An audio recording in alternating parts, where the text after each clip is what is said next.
debate about the coffee thing and Yeah. Starbucks. I look at it the other way. The low-hanging fruit is the money you're saving for retirement.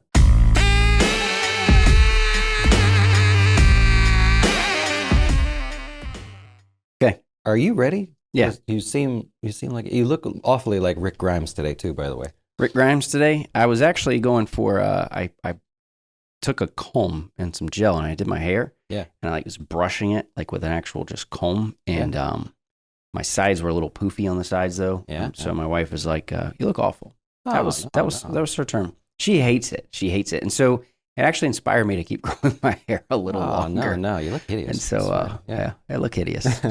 She's Hey, like, "You look awful." We're going to do some things a little bit different here today. We're going to do the financial word of the day. You got something that you worked out with Cody. What year is it? Financial terms? See if I can guess just what in it general. is. What year was it?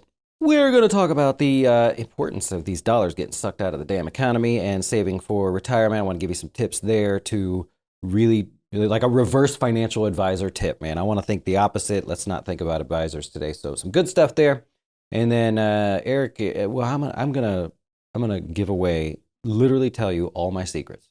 Okay. Like we gotta be on the same page. All right. I'm gonna give you all my secrets. I have 7 secrets about me that I'm just, for better or worse, I'm gonna share. Okay. Not to make you nervous. Yeah, I'm a little nervous. Financial word of the day. Is it me? Yeah. You So- got this one. This is an easy one, actually. Distribution yield. Okay. This is coming up a lot because these money market funds, they're like, it yields this much. The distribution yield is this. The 7-day yield is this. And people are going, what in the world is the difference between all of them? So this one's tricky because in a normal situation, you would buy a dividend stock and you would look at the yield. The yield is just the percentage of the stock that you're getting paid out in the form of dividends, right? So we look at that, we get excited or whatever it is you do with dividends. The distribution yield is the total yield that includes any other payouts. So most commonly it's capital gains, or for a while there, it was special dividends. So you have the regular yield, but you could have special dividends, capital gains payouts. If it's a foreign stock, it could be foreign dividends there, things like that. And so the distribution yield could be higher. When you're looking at the two, really the distribution yield is what's telling you the total amount that has been paid out. Nice. Thank you. Distribution yield. Thank you. All right, are we going to go into what year was it? I'm worried about this one. Yeah, hit me Okay. with the little thing here. All New attempt at trying something different here. Okay. We need to cue the music for this, like some corny thing. Indiana Jones. What year was it? Everybody now. What year was it?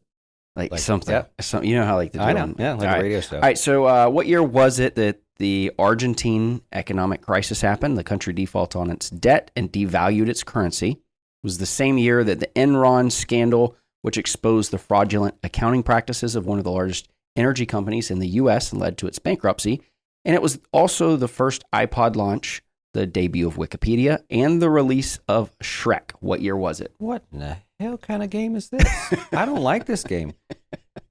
Well, it feels like, honestly, last year when you talk about Argentina, I know that's not the case, but Shrek, iPod, yeah, you Enron. can't go. At first, I was thinking, does this just happen?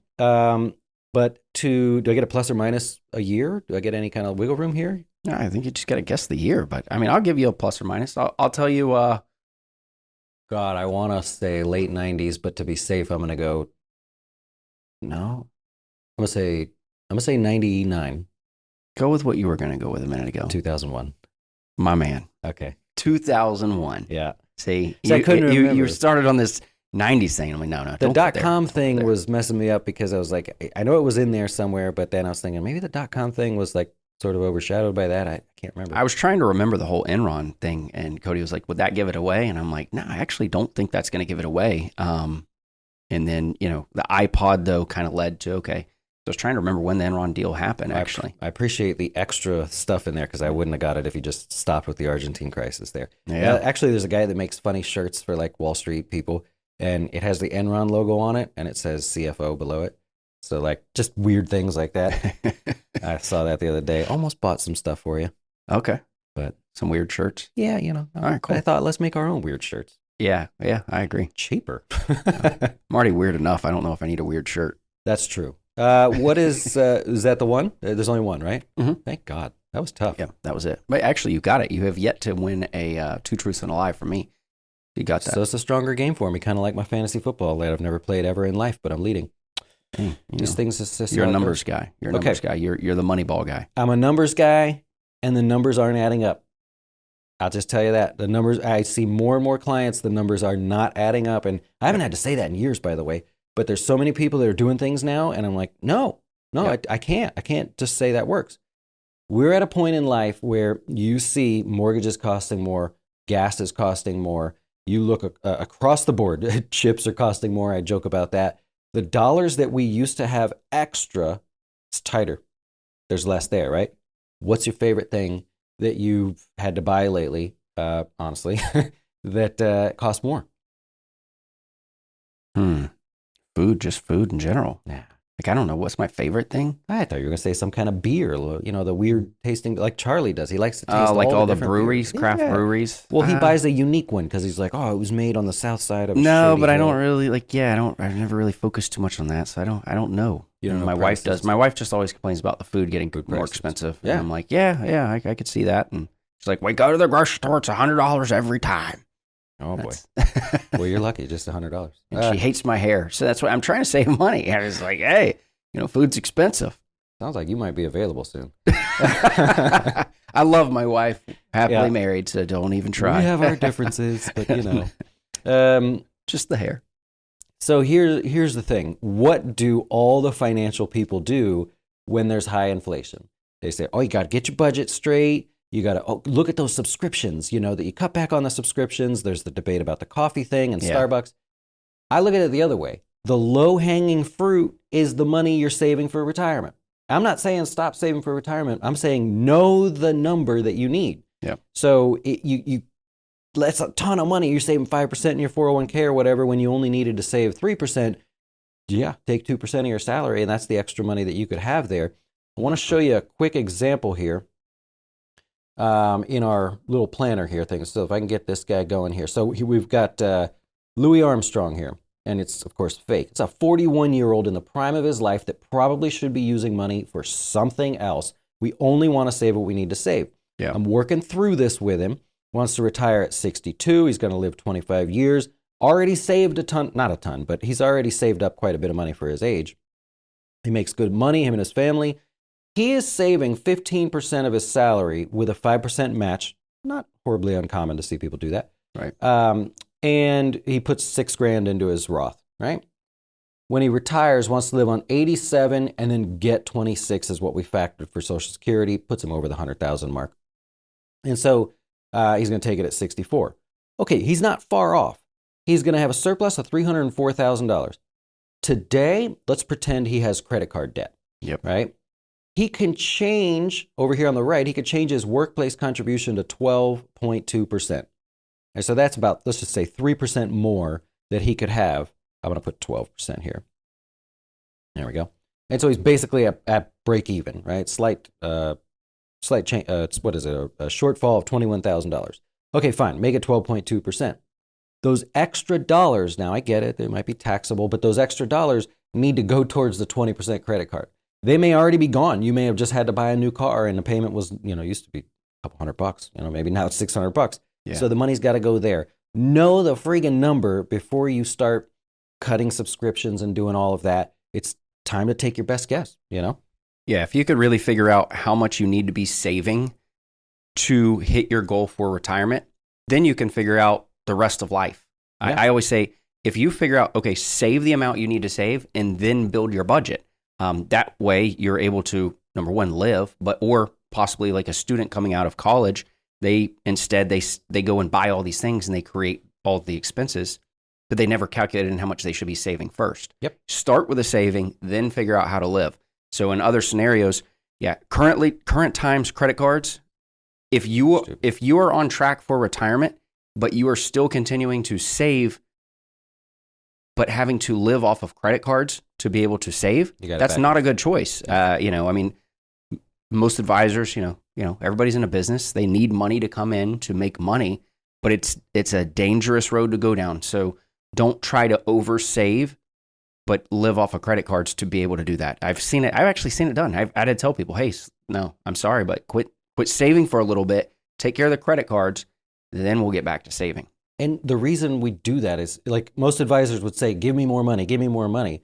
But it's really frustrating to me because that just creates a problem down the road. You're just going to end up withdrawing it when you figure out you should be paying off the credit card anyways. Yep. Or, hey, I'm over saving. If the advisor did his job and he shows you you're over saving, then you're just going to figure out to withdraw the money. Well, now there's a potential tax penalty. Yeah, you just kind of rip yourself off there. So the D in Dough Straight is develop the initial plan. It doesn't have to be the final plan. Just develop it, look at it, and go, cool, I was way off. I wasn't saving enough. I was saving too much. Go with that. Love it. No, absolutely. It's only going to get worse, too.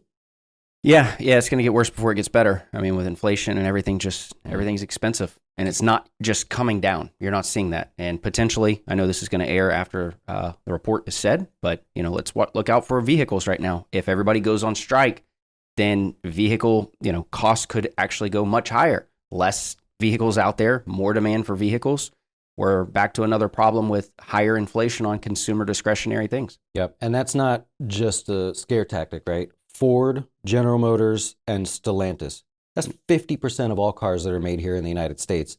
So a strike of a couple weeks, literally you have analysts on Wall Street saying a strike of 1 week takes 0.3% out of GDP. A strike of 2 weeks takes almost 0.6% out of GDP. Like they've already factored this in. They're like, holy cow, this could really slow things down. Yep.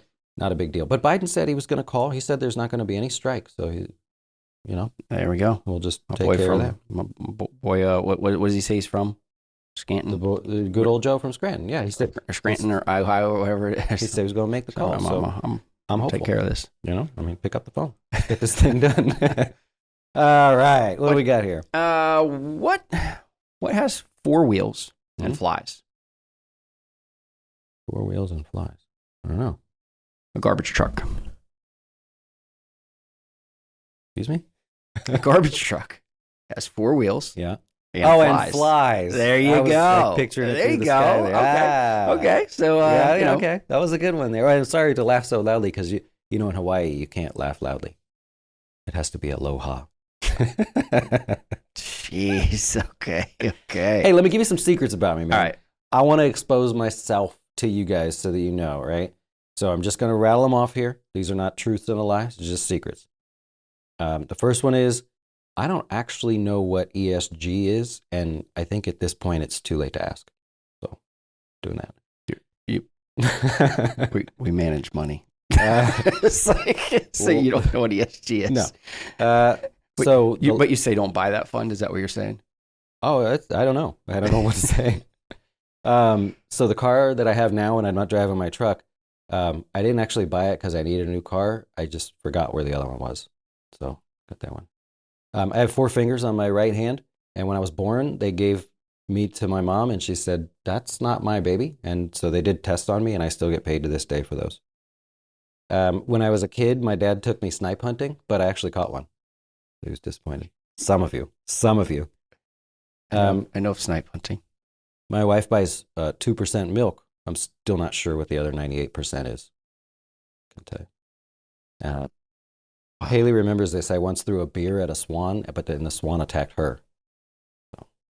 And I was born cesarean, so every time I leave the house, I go out the window. That's it. Those are my secrets. What? And these aren't even. These are just like weird. Yeah. Like, I mean, is this the T-shirt you were gonna buy? I mean, the 4 fingers. I know you were born with 4 fingers, but then your mom. No, actually, so I heard a joke somewhere where somebody said, "This is a lot, like to take in at once." Yeah. Well, I'm scared to laugh because I don't know if there was any that were like, what did he just say? Yeah. Well, no. The ESG don't one. laugh. Somebody has said a joke one time where they said, I'm not sure who Al Gore is, and at this point, I think it's too late to ask. So I was like, I'm changing that one. Okay, gotcha. But I'm still baffled by the 2% milk. So that's 2% milk. Ooh, all right. There you go. You learned something like about my corny jokes. Let me know in the comments. Share a secret with me, man. Come on, we're people, right? You can share a secret with me. I help you. You share, get to know each other. You're up next, man. Next week. All right. I don't know where you got these secrets from. That's it doesn't take much. All right. The all snipe right. hunting, though, right? Some of you, Midwest, y'all Snipe know what's hunting. up.